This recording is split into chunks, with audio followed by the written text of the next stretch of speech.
So this week, Perplexity killed rankings overnight, and big brands ate up the difference. And we'll talk about what that means for personal injury firms in this episode of the AI for PI Index podcast. I'm here with Bill Wilson, who's the head developer, the brains behind the product, which is the AI for PI Index, partner at LawShift. Hey, Bill. Hey, man. How are you? Great. It's good.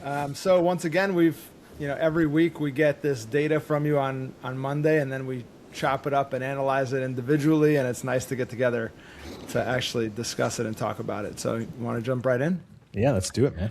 So I'm gonna share my screen. In the first segment, we'll just go through the index segment by segment, just real top level. We won't stay on anything too long, and then we'll dive into the big finding of the week and some other things that we'll likely uncover. I know that you always like to say like, oh wait, what about this? And then you look it up and it's like something interesting. So that's pretty cool.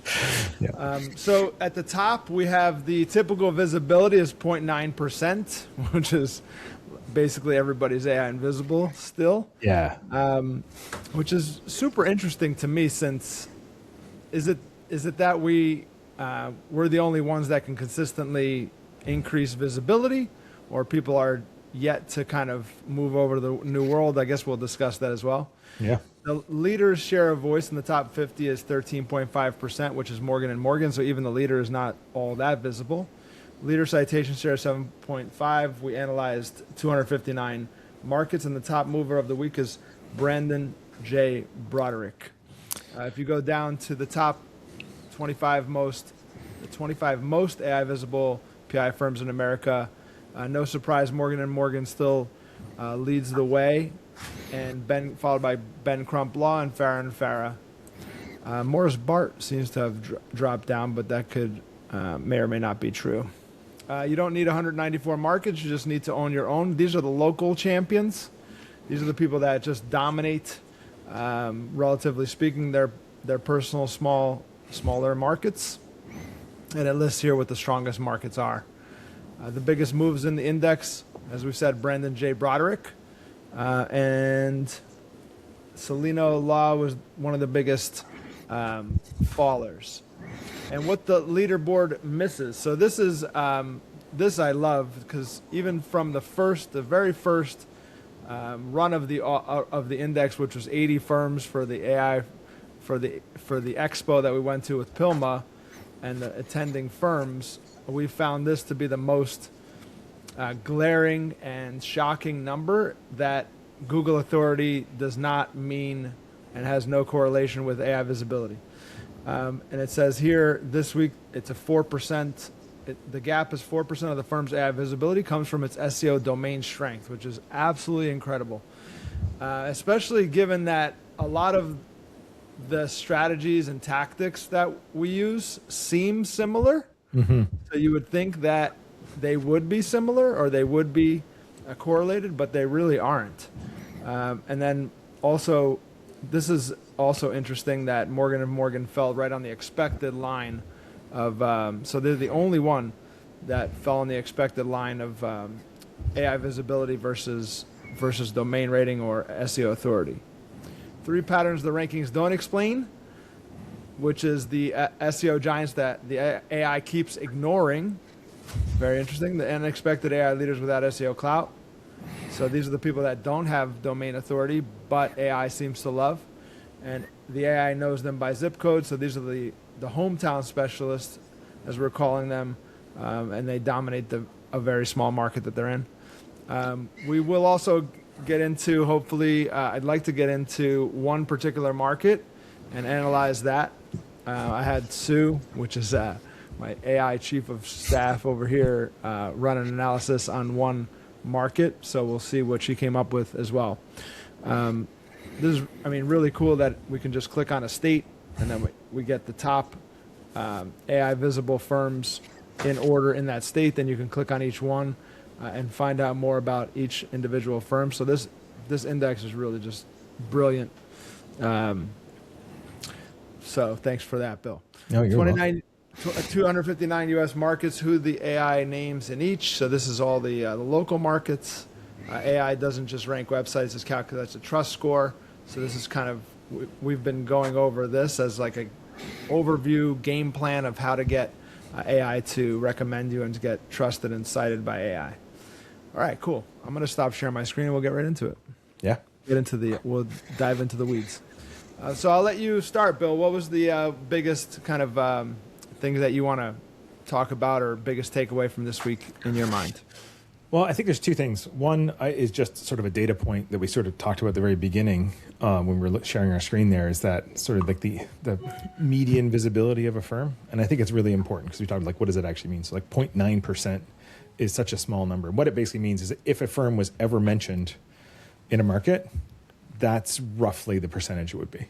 Like it's not the average. No, that's just basically like the most likely percentage you're going to have of visibility if you were named in a market is going to be that low.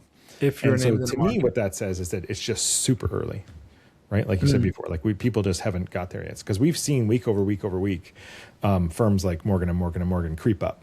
They've gone up. Like we're talking about national scores here, where Morgan I think started off at like 3.85 or 4% or something, and it's now is up into like 7% of the national voice. So that's crazy. So like there are things happening, and then just to see that the fact that most firms are still just like less than 1%, like 80% of firms are less than 2% visible. So it's remarkable. Anyway, so that was the first thing, and I guess the other thing we were talking about before this call was around Perplexity's change. So week over week, Perplexity shortened up its answers. So it gives far less text and names more firms in them. Like it's tightened up its responses, and I think you also had an insight on the Perplexity thing, if I recall. Yes, yeah. So it was interesting because the data that you sent me, it said essentially that Perplexity stopped ranking law firms. Like it doesn't give, it's a small change, right, but it's a big change. So it stopped like ranking them from 1 to 10 or however many it listed in numbers, in a numbered list. Yeah. So I asked Sue, again, AI agent, Sue. I asked Sue, I was like, so what is it doing instead? And she was like, well, I don't know. Bill's research didn't really say it. So I said, yeah, well, go in and figure out what they're doing instead. And she said, well, yeah, I've confirmed that now it's a bulleted list with far fewer firms. And the big names are gaining most of that difference. So instead of listing 10 firms, it's listing 3 or 4. And the Morgan and Morgans of the world are getting all of that difference from Perplexity. Also, I want to just show this graphic. I think I might be jumping ahead, but not if I just kind of quickly show this. This is pretty cool. These charts that you create, Bill, are awesome. When you analyze the data each week, it's super easy to see what's going on, especially with this particular chart. That Perplexity names a firm's own website the most out of any of the engines. Well, except for Google AIO. Oh, my bad. So that's right. Yes. And Google AIO names directories the least. So it's one of the top ones. Perplexity is one of the top ones, the top 2, the second most, that actually names websites. So that's a big change in that it's not listing them, which I don't know, Bill, if it like says these are in order of anything, but it certainly gives that perception to the user that, okay, they're ranking these websites, right? Absolutely. And it was an interesting change because it was just wholesale across all responses that changed. So they've clearly made some updates to Sonar, which I didn't go and check, but I'm sure they have made updates to Sonar last week. That's my guess. Yeah, so just in the numbers, they went from 19.1% of answers down to 0.5% of answers that get a list, a numbered list. So essentially they cut it out almost entirely. Almost completely. Yeah. Yep. So they named 708 fewer distinct firms, and the losses followed up not evenly. So Morgan & Morgan added 31%.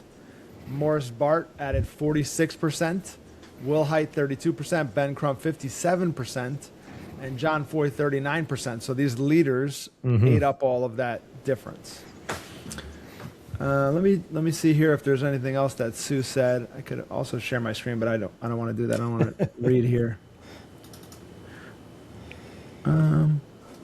The takeaway line: a local firm's AI visibility can have in a week with zero change on its side. That's why you measure weekly. So that's why we measure weekly. Basically, because without this index, we would never know that. Yeah. We measure weekly, and then we also look at the 4-week rolling range.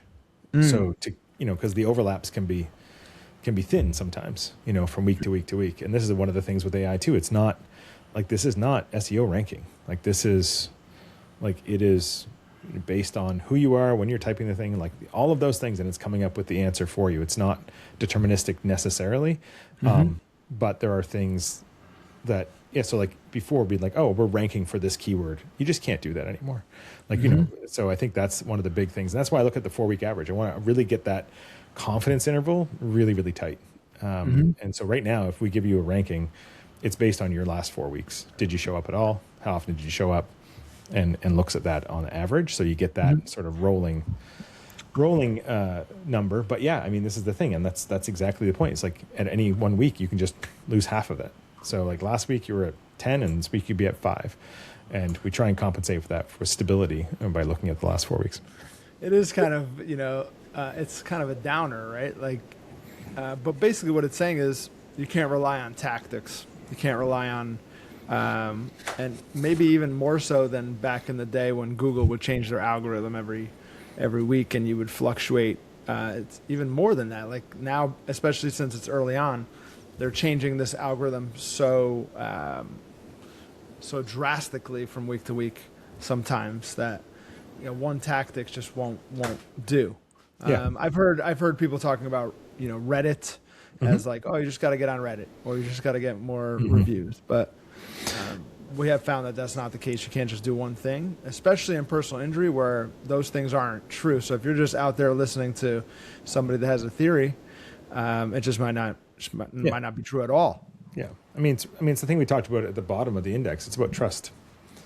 And trust is inferred based on how people are talking about you on the internet, not about how many keywords you can jam in a, web page.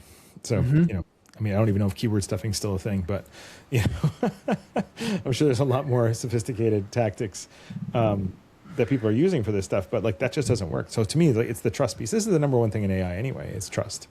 Like we have to have that, that layers in there. And that's what the AI is going to be looking at. It's like, how often are people talking about you, or how often is your point of view being shared and referenced to you, right? Because that's really what all this is about. If you want to be trusted, you have to have a point of view. You cannot just look like every other law firm. Like you have to come out and take a position and then stand behind it and just do it. Which is a new thing for law firms that are used to just kind of all looking alike and not getting out of the box, so to speak. Yeah. So it's going to take a mindset in the new era, for sure. Well, I mean, that's the other thing. It's like every single firm says free consultation. Every single firm says we're the best. Every single firm says, here's how many billions of dollars we've recovered. And then AI just shows that as gospel. And so it's like, if everybody has it, then there's no differentiation. So like those kinds of things go out the window too. So the whole lookalike version of this is waiting to be disrupted, I think. Yeah. Yeah. And I think we learned last week that these engines are citing, some more than others, are citing law firms' websites as gospel, and they're not citing it. They're just taking it off and saying like that's what it is as fact. So, for example, Morgan & Morgan says everywhere that they're the largest PI firm in the nation. So these engines are just repeating it, and regardless of whether it's true or not, it's not verified, and it's repeated as something that is a differentiator for them. Yeah, absolutely. And the fact that it doesn't go according to blah blah blah website, they purport themselves to be the best. It's like, no, the best is And that's the thing. And I think that can give people the wrong impression. So this is one of the dangers, right? So I want to share the rest of these screenshots, Bill, because I think they're awesome. Sure, let me share this one first here. Okay. So this one says AI market firms. It doesn't review them. AI market. So how often AI's own answer text uses sales language about PI firms? So yeah, like we just said, it says the best 72% of time. Free consultation says the most 51% of the time. And this goes right to what we said, where it's taking language from firm sites or from directories and just repeating it as gospel. Yep. So that was an interesting one. We go right to the next one here.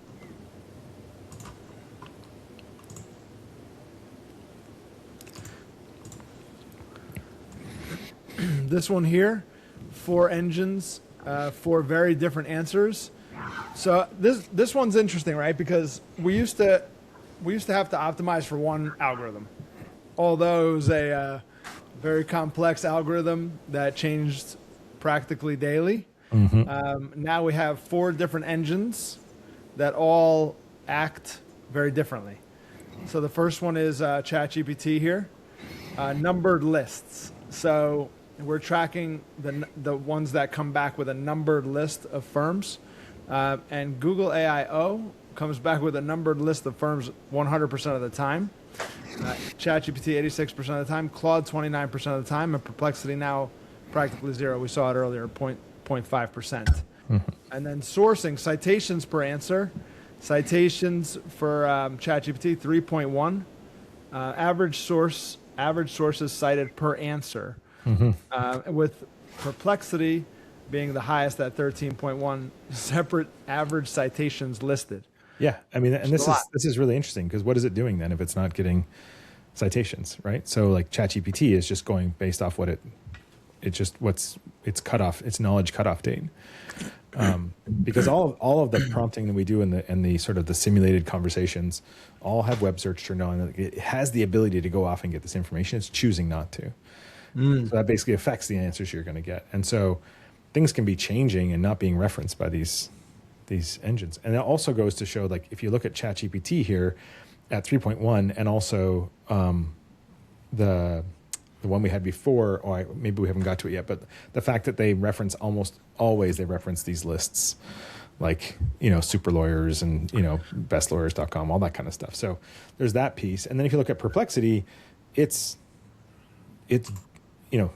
searching the web is its job. So it's actually combining what it knows with the citations and actually making informed, trying to give you as much information as possible. And since last week, it's doing it even more densely. So it's less text, but much more concrete, dense answers. So when people are looking for something, having that conversation with Perplexity, they're almost getting it immediately. Along with, for example, not even just the website citation, you're getting mentions that include the phone number.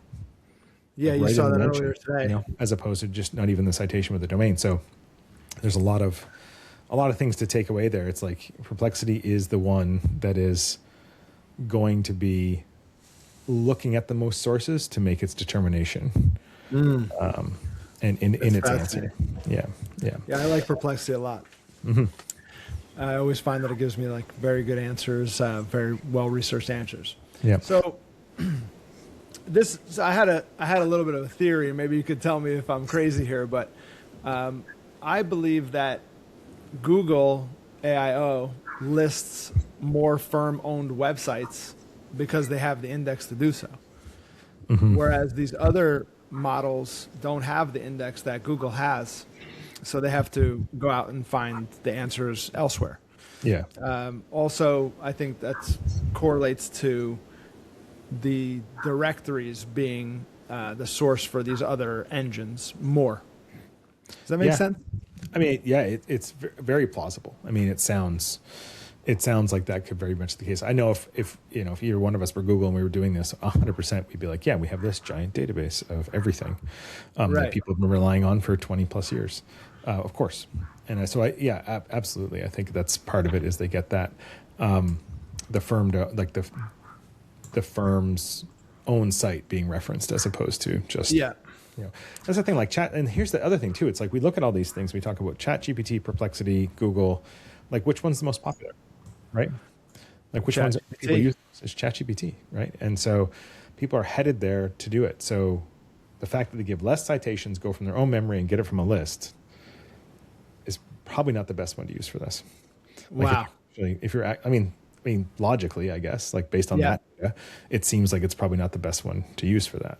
Now, since it's the number one, we have to optimize for it. And so, so anyway, I think it's just fascinating that each of the engines has to have its own strategy, essentially. Right.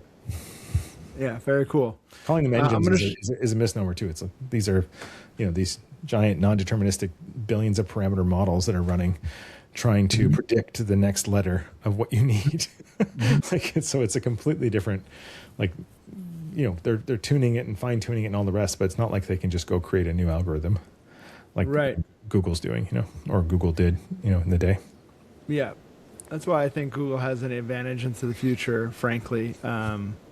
I wouldn't count Google out in terms of... I don't think so either. I mean, I think just from an AI perspective, aren't they building their own hardware and they have their, they're basically just owning the full stack. So do not count them out. They might be a little bit, that locomotive might be taking a little bit to get going, but it's going to be a rocket ship when it does. Very interesting. So just back in the day, again, when it used to, I remember, and up until I guess it was disrupted, or search was disrupted. The category of search was disrupted by answers. Not so much Google was disrupted, but they used to list the directories up top as well. And it was always a game to try to outrank the directories to get above the directories, which we were able to do usually. But now the difference is that they're not directing people to the directories. AI is using the directories as a source of its answers, but that's very different than saying, "Oh, go over here and look at this directory with a list of firms that you can." Right. It's still pulling a firm out. It's still pulling firms out. It's actually going off and looking and using that as part of its source. Yeah, exactly. It would be interesting to see how optimizing. As I know, optimizing the profile is a strategy that we use, but it'd be interesting to see if, for example, if you have a paid profile in these directories where it's like at the top of the list or something else, if it'll get pulled more. So that's yet to be seen, but that's something that worth maybe exploring. Yeah. So this is the one here that shows this is probably one of my favorite graphs, is each engine has a favorite directory. Avo is basically like where ChatGPT gets its answers from right now. I don't know the percentage from this chart. I had it in some other, but time cited was over 6,000, and it's way more than any other directory or any other engine. And also if you look here, like Google AIO doesn't use Avo at all, and that kind of jives with how it used to rank as well. In the SEO days, it didn't rank all that well. It had its time, I think, but the other ones certainly were ranked more. Justia, Super Lawyers, and FindLaw. Super Lawyers seems to have the most, consistent usage across them, or at least the most usage across all of them, Because it's about trust, I think, and it's very well trusted. There you go, which backs up our theory that all of this stuff is trying to get a trust profile. Like it's trying to understand if you're a trusted source or not. So if you're wanting to get recommended by AI, I would spend some time setting up your directories and making sure that they're optimized properly. I mean, this is like step number one, foundation. Like this is how you even get on the map. Yeah, and I would start with with Super Lawyers. Yeah, absolutely. Right on. Yep. Okay, let me see here if I have any more screenshots to show. Charts. In the meantime, Bill, anything else that came to mind? I know that we were looking earlier before we got on the call at prompts and the different prompts in the index. Might be cool to share that just so people know like what types of prompts were. We're trying to simulate what people are going to be asking, when they're either first injured or maybe they're a little bit further down the path when they're now like convinced that they have to, they need a lawyer. And so some of these things are about describing the situation. And so, for example, it's like, hey, this happened to me. I was rear-ended, and I'm really, really hurt, and I just need to know, like, should I even be talking to a lawyer? What should I do? Those kinds of conversations. But you can imagine someone having that, conversation. It's like, what do I do here? And so when that kind of conversation shows up, usually what the AIs are going to do is recommend immediate medical attention, almost always. Yeah. But then as that conversation goes on, it would be like, okay, well then if I was in a car accident, who should I be talking to from a car accident lawyer perspective, in my town or near me, or those kinds of things. So we try and chain those together to make a somewhat salient conversation inside the LLMs. And this is how we get our responses. And so we try and capture the entire range of this has just happened to me recently to, I'm not getting anywhere with this. I need more help, so all the way through that pre-intake process. Right. So I was going to say, so the pre-intake window from injury all the way to intake, we call it, but it's when somebody's ready to talk to a lawyer, is being mapped. Is there weight on any part of that window, would you say, from the index? Is it like more weighted at the end when somebody's 100%. ready to talk to a lawyer? Yes, it is. It is definitely weighted towards the end. Like when you are very, very specific with your questions to the LLM about, hey, like I need a lawyer. It's going to go here are the lawyers. Right. So it's very at the end. So you get some of it at the beginning, but not a lot. And I think there's actually some opportunity there. And that's that whole point of view piece we were talking about. And it's like, what advice do you give the injured at that early stage? And can you be a leader there and a trusted source? Yeah. So I'm going to bring in some data from our tool, the case estimator here. And I want to talk about this for a second. So, practically every PI firm that we speak to in America is optimizing for the same point in the pre-intake window. Like traditionally, it's been advertising to people that are ready to talk to a lawyer, which makes sense in a way, but in another way it doesn't make sense because that's where everybody is going. It becomes the most expensive and the hardest to capture. It just so happens that the shift from rankings now to AI recommendations has opened up this window of opportunity where there are people at that specific point ready to hire a lawyer, and most firms are not there. Yep. So that's the window of opportunity. Maybe it'll be there for a couple of years, just like SEO was or any new platform when first movers have an advantage for a while until other people catch on. And I do think that the early movers, the first movers, will have an advantage that compounds and cements itself, just like SEO. So although they're not alike, I think the opportunity is similar. It's a window of opportunity. Yeah, absolutely. However, the long-term play, in my opinion, this is our point of view, is now with AI, we can reach people further up in the process or in that pre-intake window, like closer to intake, closer to injury, when they're not even thinking about a lawyer yet. And the data that I want to bring in from our own case estimator, which is a case value estimator, it provides a case estimate. It's our coined term, a case estimate, based on data from Zarin's of published data, is that what we've seen so far early on is that if you're advertising that point, especially on Meta where we're promoting this tool, you're getting 99% of people, maybe even more, that have already spoken to a few attorneys. So, and that's probably why when you engage with like a lead gen broker or somebody that's only focused on that point in the window, you're going to get a lot of stuff that you don't want. You know, a lot of cases, inquiries that are not ideal, like they don't have a case or the statute of limitations is expired. But anyway, I just want to contextualize this as where we are in the pre-intake window, because it's really important. Like, yes, we're at the end of the pre-intake window. We're measuring what's at the end of the pre-intake window when somebody's ready to call. And yes, there's a window of opportunity. But everywhere else in the world, everywhere else where you advertise, that is saturated. It's probably the most saturated thing in any form of business advertising, I would say. Like, just hyper competitive, hyper costly. And you're usually going to get people that have spoken to a few attorneys. Like the power is certainly in the hands of the buyer in that point. So anyway, I just wanted, that was a little anecdote. Yeah. Sure. Yeah, it makes sense. And so that, like you said, therein lies the opportunity.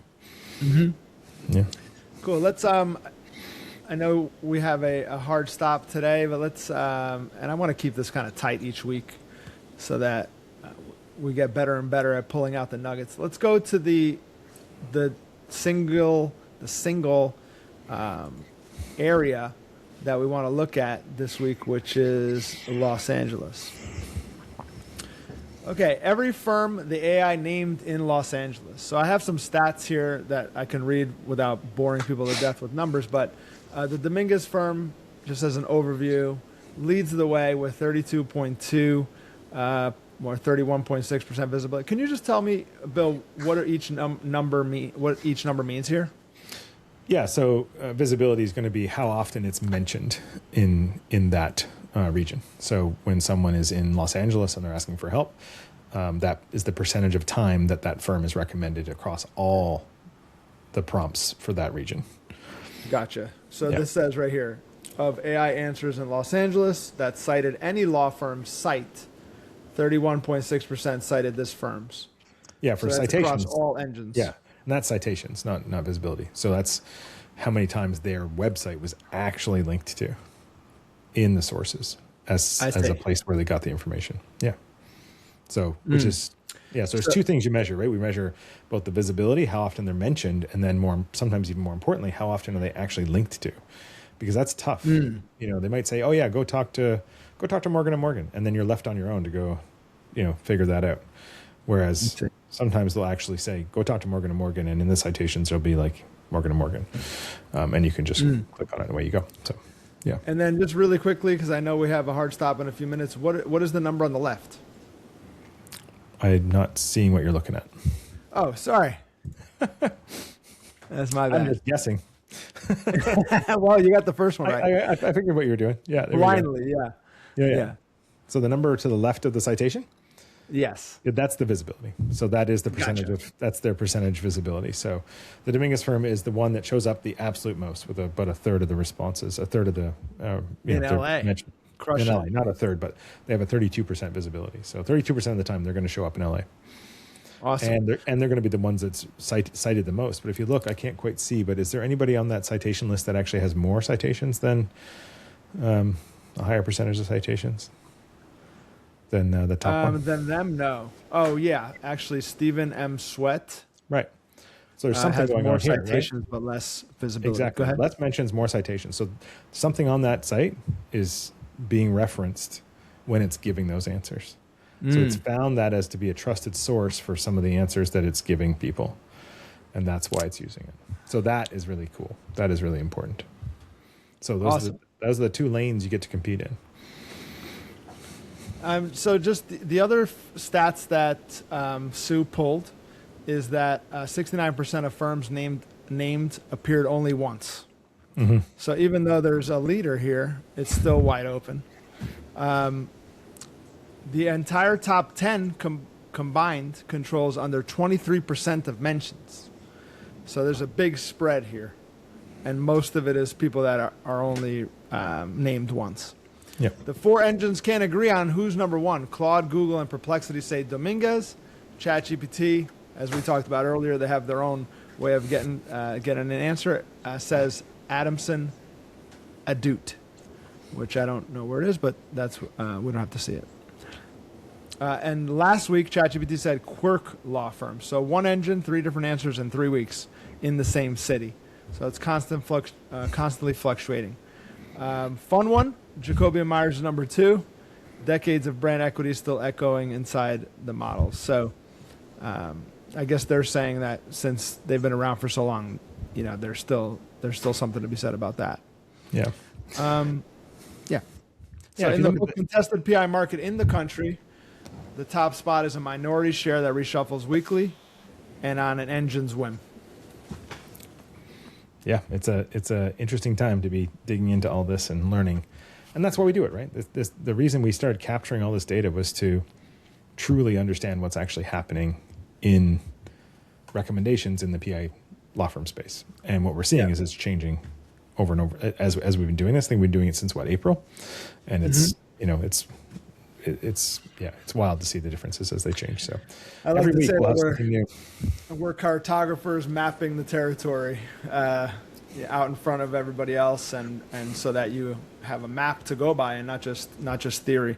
Yep. Because theory, you can find little pitfalls and holes that you drop into. All right, Bill. All right, man. Thanks so much. This was awesome. Any final thoughts? No, I mean, I think I will say my final thought, which I've said 100 times, it's trust and point of view. Those are the things that people need to be focused on. Yeah. Awesome. Thanks so much for your work on this, Bill. This was AI for PI Index update as of Monday, July 27th. Thanks, everybody. We'll talk to you soon. Take care.